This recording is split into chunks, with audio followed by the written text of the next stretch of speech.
ছেলেরা আমার ভাইয়া, কেন এই রং তামাশার এই জিন্দগি? এক ওয়াক্ত নামাজ পড়তে চাও না, চুল থেকে নিয়ে পায়ের নখ পর্যন্ত রাসূলুল্লাহ সাল্লাল্লাহু আলাইহি ওয়াসাল্লামের কোনো নমুনা নাই, সাহাবায়ে কেরামের কোনো নমুনা নাই, কোরআনুল কারীমের একটি শব্দের সাথে তোমার কোনো সম্পর্ক নাই, নবী সাল্লাল্লাহু আলাইহি ওয়াসাল্লামের 23 বছরের জিন্দেগির সাথে তোমার কোনো সম্পর্ক নাই। এ কেমন জিন্দেগি ভাইয়া? এ কেমন জিন্দেগি? মসজিদে এশার নামাজ চলতেছে, ওরা স্বেচ্ছাসেবকের কাঠ গায়ে দিয়া সবাই দাঁড়ায় আছে এখানে, তো তোমগো নামাজ করলি, তোমরা যুবক বৃন্দ যে আয়োজন করলা ভাইয়া, তো তোমাদের নামাজ করলি না। একটি সেজদার সামনে আমার মতো 100 মৌলবী, 1 কোটি মৌলবীর কি অর্থ আছে? আমি আসলেই কি আর না আসলেই কি,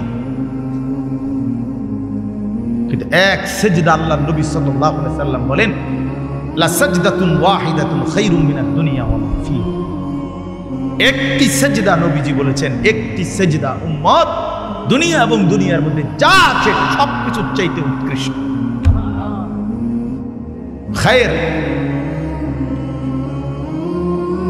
সেই সেজদাটা যার ছুটে গেছে সে কি পরিমাণ বদনসিব।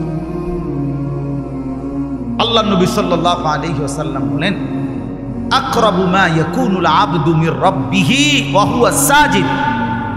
নবীজি বলেন, বান্দা আল্লাহ তাআলার সবচেয়ে ঘনিষ্ঠ হয়, আল্লাহর কাছে যায় বান্দা সবচেয়ে বেশি যখন সে সেজদা করে। কি করে ভাইয়া বলেন না? সেজদা করে। সেজদা সেজদা করলে বান্দা আল্লাহর সবচেয়ে প্রিয় হয়। আর আরবিতে একটা নিয়ম আছে, আপনার কোনো জিনিসের পক্ষ দেখে উল্টাটা বোঝা যায়, উল্টাটা দেখে বাওটা বোঝা যায়। তো আরাফুল আশিয়া বিল আবদাদ, তো এটার উল্টা যেটা, তো এটাও তো বোঝাই যায় যে আল্লাহ তাআলার সবচেয়ে ঘনিষ্ঠ হয় সেজদার দ্বারা, তো আল্লাহ তাআলার সবচেয়ে দূরে হয় সেজদা না করার। বান্দা আল্লাহ তাআলার কাছে সবচেয়ে ঘৃণিত হয় যখন সে সেজদা করে। এই জন্য একটি সেজদা, একটি মাত্র সেজদা যার দ্বারা 1 রাকাত হয় না, 1 রাকাত নামাজ হওয়ার জন্য 2টা সেজদা লাগে। একটি সেজদা না করার কারণে কিতাবের কোনো বর্ণনা আছে, ইমাম কুরতুবী বলছেন 80,000 বছর ইবলিস আল্লাহর বন্দেগী করছে, তা 80,000 বছর ইবাদতের পরে গিয়েও একদিন একবার আল্লাহ তাআলার একটা হুকুম সেজদা, একটা সেজদা করে নাই।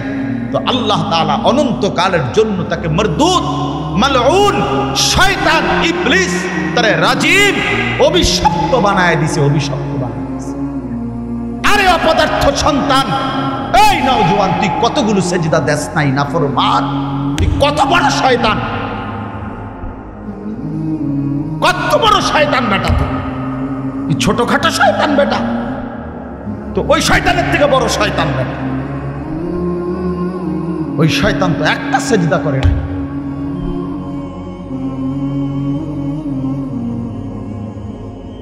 তুমি শয়তান কয়টা সেজদা করো না? কতদিন হয় ফজরের নামাজ পড়ো না? কতদিন হয় বলো? এখন ছেলেরা দাঁড়ায় দাঁড়ায় বলো, ফজরের জামাত কয়টায়? কতদিন হয় মসজিদে ফজরের নামাজের জামাত? হ্যাঁ, রাসূলুল্লাহ সাল্লাল্লাহু আলাইহি ওয়াসাল্লামের স্পষ্ট হাদিস, ফজরের নামাজ মুমিনের নামাজ। ফজর যে পড়ে না, নবীজির স্পষ্ট সিদ্ধান্ত সেটা মুনাফিক, পাক্কা মুনাফিক। যে ফজর পড়ে, রাসূল বলছে যে ফজর পড়েন এটা খবিস, খবিসান নফস, খবিস। নবীজি বলছে যে ফজর পড়ে না এটা কাসলান, অলস, অপদার্থ। নবীজি বলছে যে ফজর পড়ে না তার 2 কানে শয়তান মুত্তা দেয়। বালাশ শাইতান ফি উযুনাইহি, আল্লাহ রাসূল বলছেন সাল্লাল্লাহু আলাইহি ওয়াসাল্লাম, যে ফজরের নামাজ পড়ে না তার 2 কানে শয়তান কি করে দেয়? প্রস্রাব করবে, পেশাব করবে। খবিস, এটা খবিস, নিকৃষ্ট খবিস।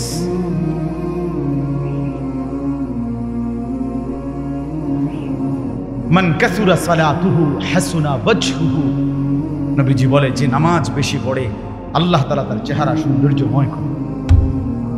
যার নামাজ যত বাড়বে তার চেহারার নুরানিয়াত সৌন্দর্য তত, হোক না সে কালো, হোক না সে নিগ্রু, কিন্তু তার চেহারা মায়াময়। বেলাল তো ছিল কালো, আল্লাহ তাআলার কাছে দাম। আবু লাহাব তো ছিল শুধু সুন্দর না, সুন্দরের আব্বা, সুন্দরের আব্বা। আবু লাহাব শব্দের অর্থ হইল সুন্দরের বাপ। আবু লাহাব একবারে টকটকিয়া সুন্দর ছিল, বেশি সুন্দর ছিল আবু লাহাব। আবু লাহাবের নাম আবু লাহাব, আব্দুল উজ্জা, ওইটা ছিল তার মূল নাম। আর আবু লাহাব তার উপাধি, মানে এত বেশি সুন্দর ছিল, টকটকে সুন্দর। অথচ সে আল্লাহ তাআলার কাছে কি পরিমাণ ঘৃণিত! কি ভাই, বেলাল কি পরিমাণ প্রিয়, কি পরিমাণ!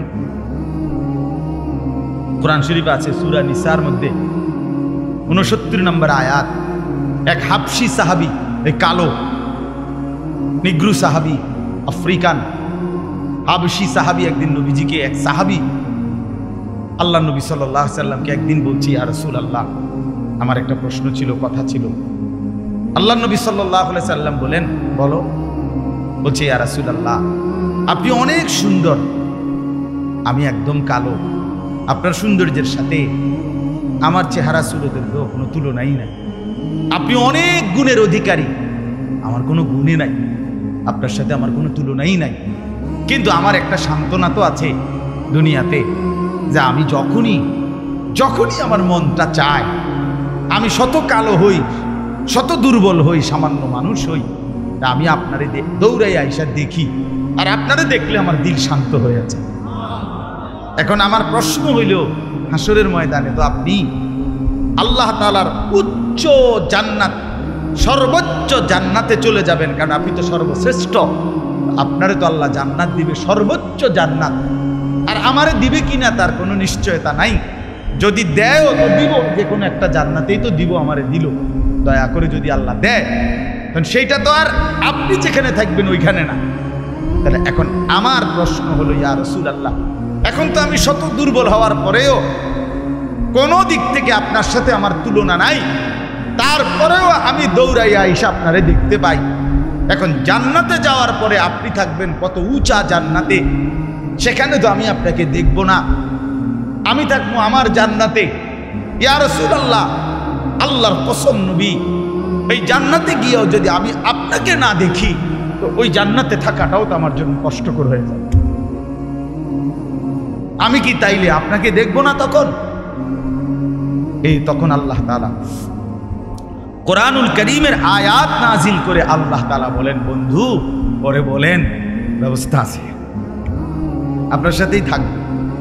ওয়ামান ইউতি'আল্লাহা ওয়ার রাসূল ফাউলাইকা মা'আল্লাযীনা আন'আমা আল্লাহু আলাইহিম মিনান নাবিয়্যিনা ওয়াস-সিদ্দীকিন ওয়াশ-শুহাদা'i ওয়াস-সালিহিন ওয়া হাসুনা উলাইকা রাফীকা।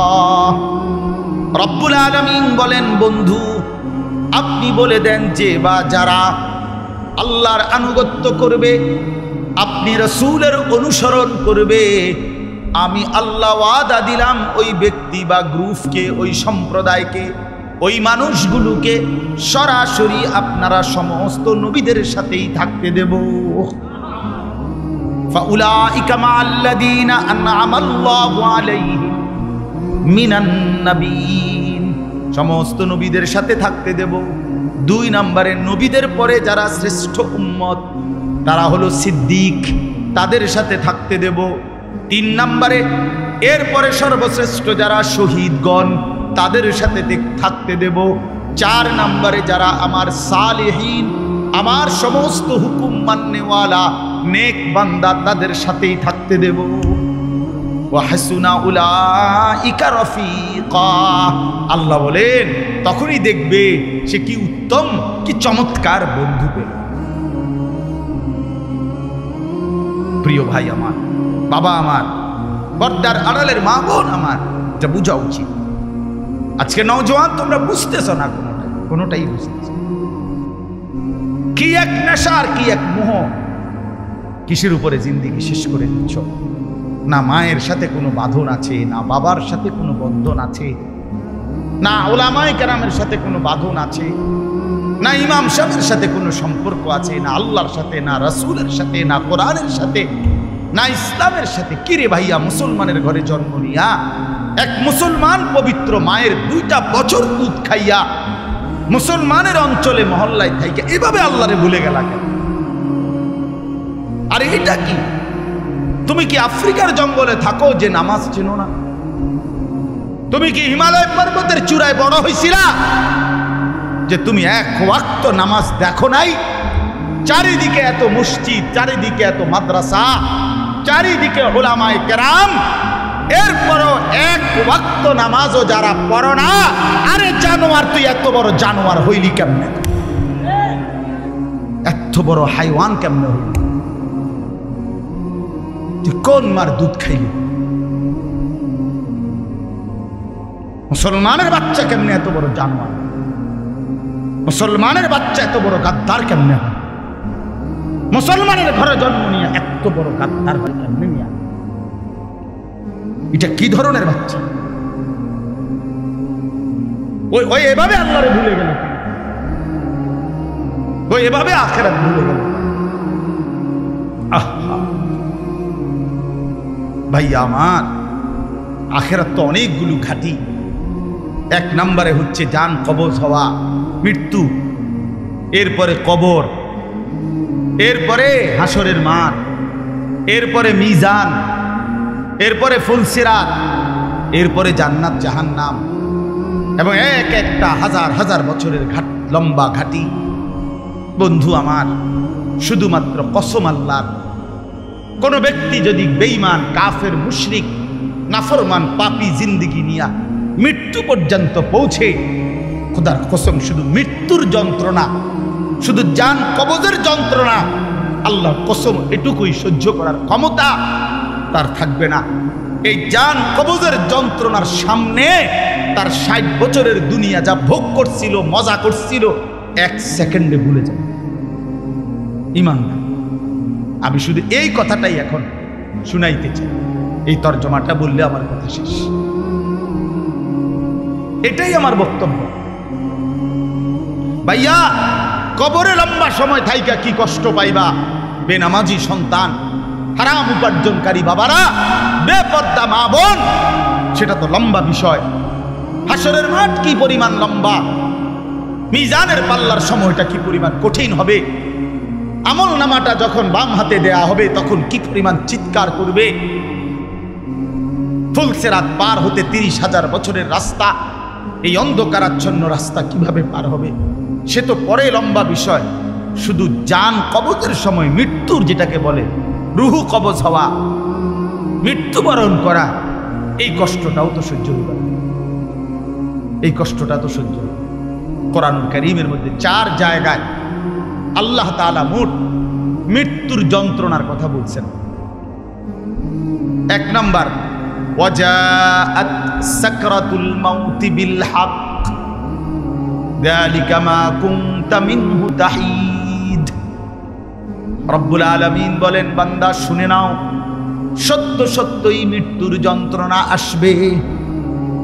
সাকরাতুল মাউত বলে এটাকে।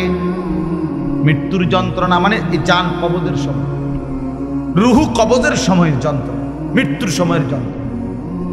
কোরআনুল কারীমের মধ্যে আল্লাহ বলেন, ওয়ালাউ তারা ইযিজ যালিমুনা ফি গামারাতিল মাউত।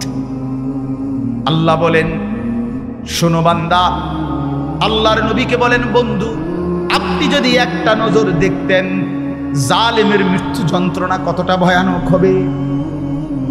ইযিজ যালিমুনা ফি গামারাতিল মাউত ওয়াল মালাইকাতু বাসিতু আইদিহিম ফেরেশতারা ওই নাফরমান পাপীকে ডাক দিয়ে বলবে, হাত বাড়িয়ে বলবে ফেরেশতারা, আখরিজু আনফুসাকুম, হে অসৎ আত্মার রূহ, এই নাফরমানের শরীর থেকে বের হও। বের হতে চাইবে না, সারা দেহের মধ্যে নাফরমানের রূহ দৌড়াবে। মালাকুল মউত আজরাইল একটা টান দিয়ে যখন রূহটাকে ছিঁড়ে বের করবে, কলিজা থেকে বের করবে, একটা টানে কণ্ঠনালীর কাছে চলে আসবে। আল্লাহ বলেন, ফালাউলা ইদা বালাগাতিল হুলকুম, কণ্ঠনালীর কাছে যখন রূহটা চলে আসবে, নাফরমান তোর ক্ষমতা থাকলে এবার বাধা দাও না, দাও বাধা দাও, থামাও করে। এ না তোমার বন্ধু, এ না তোমার বাপ, থামাও এরে, এ তো মরে যাচ্ছে, তারে ধরে রাখো, ধরে রাখো। পারা যাবে তো? কথা বলেন না কেন? আল ইয়াউমা তুজজাউনা আযাবাল হুন, আল্লাহর ফেরেশতারা জান কবজের মুহূর্তে, খোদার কসম আল্লাহ বলছে, জান কবজের সময় বলবে, মনে রাখিস না ফরমান, আজকে তোরে কবরে নিয়া চূড়ান্ত তোরে আযাব শাস্তি ভোগ করা, তুই বুঝবি পীড়া কারে। মাস্তানি, মাতবরি, সুদের টাকা, ঘুষের টাকা, বাটপারি, চিটারি, অহংকার, দম্ভ, আয় আয় না ফরমান, তোরে এখন দেখাবো। আল ইয়াউমা তুজজাউন, আজকে দেখাবো আযাবাল হুন, লাঞ্ছনা করা আযাব। আও কবরের প্রথম ঘন্টা, কবরের প্রথম ঘন্টাতেই তুমি বুঝবা আখিরাত কত কঠিন। রাসূলুল্লাহ সাল্লাল্লাহু আলাইহি ওয়াসাল্লাম বলেন, কবরে যেই নাফরমান প্রশ্নের জবাব দিতে পারবে না, তিনটি প্রশ্নের, আল্লাহ তাআলা বলবেন, কাযাবা আবদি, ফেরেশতা আমার এই নাফরমান বান্দা মিথ্যা বলেছে। ফাআফরিশুহু মিনান নার ওয়ালবাসুহু মিনান নার, আমার নাফরমান বান্দার কবরে জাহান্নামের বিছানা বিছায় দাও, পরে জাহান্নামের পোশাক দিয়ে আবৃত করে দাও। ওয়াফতাহু লাহু বাবান ইলান নার, জাহান্নাম বরাবর তার কবর থেকে দরজা খুলে দাও, কবর খুলে দাও। ওহো, আল্লাহর নবী সাল্লাল্লাহু আলাইহি ওয়াসাল্লাম বলেন, তখন কবর তারে, ফেরেশতা যখন তাকে রাইখা যাবে, কবর তারে ডান দিকের মাটি বাম দিকে একটা চাপ দিবে, বাম দিকের মাটি ডান দিকে চাপ দিবে। আল্লাহর কসম, নবী বলছে, হাত্তা তাখতালিফা আদলাউহু, ডান পাশের হাড্ডি এবং এই পাঁজরের হাড্ডিগুলো করকর করে ভাঙ্গা বাম দিকে চলে যাবে, বাম দিকের গুলো ডান দিকে চলে যাবে। ভাইয়া আমার, তুমি তোমার উপরে রহম। বাপ আমার, আপনাদেরকে বলি, হারামের টাকা উপার্জন কইরা, সুদের টাকা, কিস্তির টাকা, ঘুষের টাকা, ওজনে কম দেওয়া টাকা, হারাম ব্যবসার টাকা, বাটপারি, সিটারির টাকা দিয়া বংশ, ফ্যামিলি, স্ত্রী, সন্তানের জন্য রাখা যাইয়েন না। ওরা আমনে বরবাদ করবে, আপনি নিজেও বরবাদ হইলেন, ওরারও বরবাদ। শুধু শুধু শুধু শুধু আপনি মূল্য পৃথিবীতে কামাই রোজগারই থাকবে, আর পৃথিবীতে যেত রোজগার থাকবে আপনার ফুতেই কামাই করতে পারবো। আপনি হালাল ভাবে যে দূর পারেন করে দিয়েছে, বাকিটা আপনার ফুতে না করলে মরে যাবে, অসুবিধা কি? না খাইয়ে যদি কেউ মরে যায়, কেন মৃত্যুবরণ করা তো বেজ্জুতি, কথা বলেন না কেন? না না বলেন, বলেন, কেউ মরে যাওয়া এটা কি শরমের কথা নাকি? ভাই বলো, ছেলে বলো। আরে ছি ছি ছি, ওটা মরে গেল, কেমন শরমের কথা এটা? এমন এটার কথা হইলো কোনো? তো তো মরলে কি, মনে করেন না খাইয়া মরিয়ে গেছে, তো মরলে কি, মরণ কি শরমের পেছনে? বাপ দাদা 14 গোষ্ঠী মরছে, তো আমি মরলে শুনি?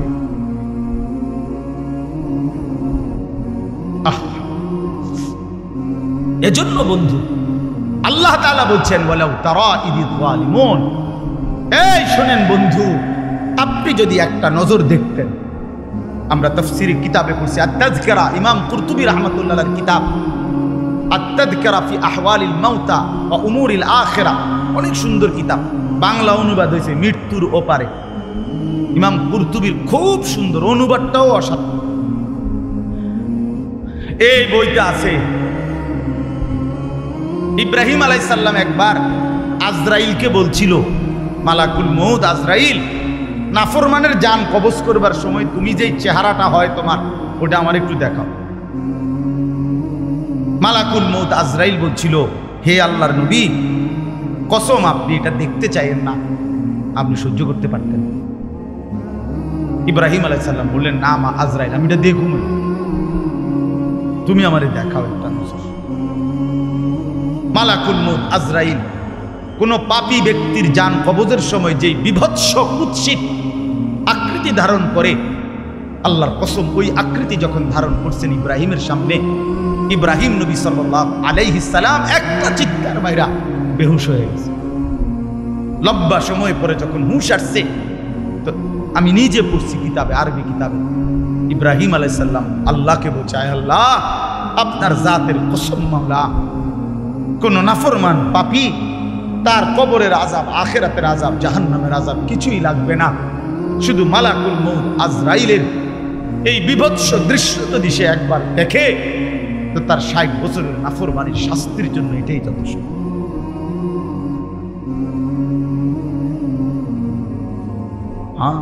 আখরিজু আনফুসাকুম, এখানেও আল্লাহ তাআলা এই কথাটা বলছে, ফালাউলা কাল্লা ইদা বালাগাতিত তারাকিয়া। আল্লাহ তাআলা বলেন, কখনোই না বান্দা, অর্থাৎ কোনোভাবেই থামাইতে পারবে না, ইদা বালাগাতিত তারাকিয়া, প্রাণ যখন, রূহ যখন কলিজা থেকে ছিঁড়ে ফেরেশতা মালাকুল মউত টান মারবে, যখন কণ্ঠনালীতে পৌঁছে যাবে, তখন আর কোনো নাফরমান, কোনো তওবা, কোনো ইস্তিগফার, কোনো চিৎকার, কোনো ঝাড়, কোনো ফুক, কোনো ডাক্তার, কোনো কবিরাজ, কোনো বৈদ্য, কোনো কিছু দিয়েই আর নিজেকে ফেরাইতে পারবে না। ইদা বালাগাতিত তারাকিয়া, যখন কণ্ঠনালীর মধ্যে ফেরেশতা টান দিয়ে বের করে ফেলবে রূহ, কলিজা থেকে, কলব থেকে রূহকে টেনে ধরবে, যখন কণ্ঠনালীতে চলে আসবে, ওয়াকিলা মান রাক, আশপাশের সকলেই তখন বলবে, এই ব্যক্তি যে ছটফট করতেছে, তারে এখন কোন কবিরাজ দিয়া ঝাড়াবে? সবাই ডাক্তার, কবিরাজ, বৈদ্য, ওঝা খুঁজবে, দেখো না কার কে পরিচিত আছে, ডাকো, পরে বাঁচাইবার চেষ্টা করো। ওয়ান্না আন্নাহুল ফিরাক, আল্লাহ বলে, কিন্তু ওই ব্যক্তি ঠিকই বুঝে ফেলেছে আজকে তাকে নিশ্চিত এই পৃথিবী থেকে বিচ্ছিন্ন হতে হবে। আত্মীয় স্বজন তারা যদিও ডাক্তার কবিরাজের জন্য চিল্লাচিল্লি করছে, কিন্তু লোকটা নিজেই বুঝে ফেলবে আন্নাহুল ফিরাক, তাকে এখন এই দুনিয়ার মায়া থেকে বিচ্ছিন্ন হইতেই হবে। কারণ মালাকুল মউত তো রূহটা ছিঁড়া ফেলছে, কলিজা থেকে টান দিয়া ফেলছে, আর তো ফেরত যাবে না, আর তো ফেরত যাবে না। ইন্নাল্লাহা ইয়াকবালু তাওবাতাল আবদি মা লাম ইউগারগির, নবী সাল্লাল্লাহু আলাইহি ওয়াসাল্লাম বলেন, নিশ্চয়ই আল্লাহ তাআলা বান্দার তওবা কবুল করেন যতক্ষণ পর্যন্ত না মৃত্যুর গড়গড়া শুরু হয়, ওর আগ পর্যন্ত। ফেরেশতা টান দিলে মৃত্যুর যখন গড়গড়া শুরু হয়, তখন যদি কোনো বান্দা তওবা করে, আল্লাহ তাআলা সেই তওবা কবুল করে না। এবারে দম টানে, এখানে সুজা হইয়া গেছে। এই সময় হুজুর আইছে 200 টাকা দিয়া, হুজুর আব্বারে কিন্তু বেহেশত মুশকিল আছে, তওবা ফরাইয়া দেন, তওবা। এই সারা জিন্দেগির সিটারি বাটফারির তওবাটা এই 200 টাকা দিয়া আব্বারে মিল কইরা দেন। হ্যাঁ, বেহেশত দিয়ে দিব। বেহেশত হুজুরের আব্বার সম্পত্তি। হ্যাঁ, কথা বলেন না কেন? বেহেশত হুজুরের বাপের সম্পত্তি। এটা এটা কি ধরনের তওবা? কিসের তওবা এটা? এই বেটার তো কোনো এহসাসই নাই। আরে বুঝেন নাই আমার কথা? তার তো কোনো অনুভূতিই নাই, হে তো লড়েও না, বুঝেও না, হে তো জানে না কিসের করছে, কি করতেছে। আল্লাহ তাআলা বলছে, ওয়াল্লাযীনা ইযা ফাআলু ফাহিশাতান আও যালামু আনফুসাহুম যাকারুল্লাহ ফাস্তাগফিরু লিযুনুবিহিম। আল্লাহ বলছে, আমার বান্দা যত বড় নাফরমানি করুক, করতে করতে যদি বড় থেকে বড় জুলুমও করে, কিন্তু তৎক্ষণাৎ যদি আমি আল্লাহকে স্মরণ করে আর আমার কাছে দুই হাত তুলে মাফ চায়, পিছনের গুনাহ যদি ছেড়ে দেয় আর করবে না যদি ওয়াদা দেয়, খোদার কসম কোরআনে আছে, আল্লাহ বলেন বান্দা আমি পুরাপুরি 100% মাগফিরাত দিয়ে দেব পুরা।